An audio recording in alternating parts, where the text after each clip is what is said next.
சென்னை அடுத்த தாம்பரத்தில் மாணவர்கள் கல்வி மற்றும் ஆய்வறிவு அறக்கட்டளை சார்பில் பார்வையற்றோர் சுயதொழில் துவங்குவதற்கு 5 லட்சம் ரூபாய் செலவில் உதவிகள் வழங்கும் விழா. மாணவர்கள் கல்வி மற்றும் ஆய்வறிவு அறக்கட்டளையின் தலைவர் ரத்தினம் தலைமையில் செல்ஃப் அறக்கட்டளை பொருளாளர் கருணாகரன், செயலாளர் கோபி பார்த்திபன், துணை செயலாளர் இமயவன் ஆகியோர் முன்னிலையில் மெட்ராஸ் கிறிஸ்தவ கல்லூரி வளாக ஆண்டர்சன் அரங்கத்தில் நடைபெற்றது. இந்நிகழ்ச்சிக்கு துவக்க உரை செல்ஃப் அறக்கட்டளை சுந்தரம் தொடங்கி வைத்து சிறப்புரையாற்றினார்.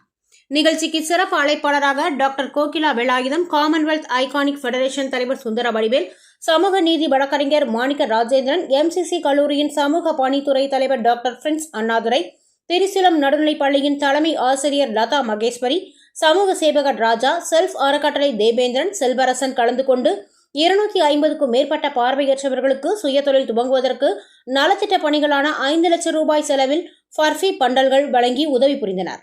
மாணவர்கள் கல்வி மற்றும் ஆய்வறிவு கட்டளை சார்பில் அனைவரும் வாழ்த்து தெரிவித்து நிறைவுரை வழங்கினர்.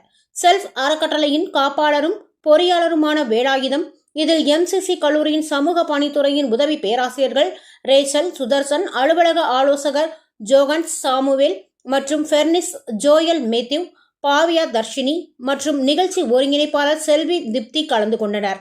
நிகழ்ச்சியின் இறுதியில் டாக்டர் சௌமியா நன்றியுரையாற்றினார். எல்லாருமே எத்தனை மணிக்கு காலேஜ் பிள்ளைங்க எழுவாங்க கொஞ்சம் யோசிச்சு பாருங்க.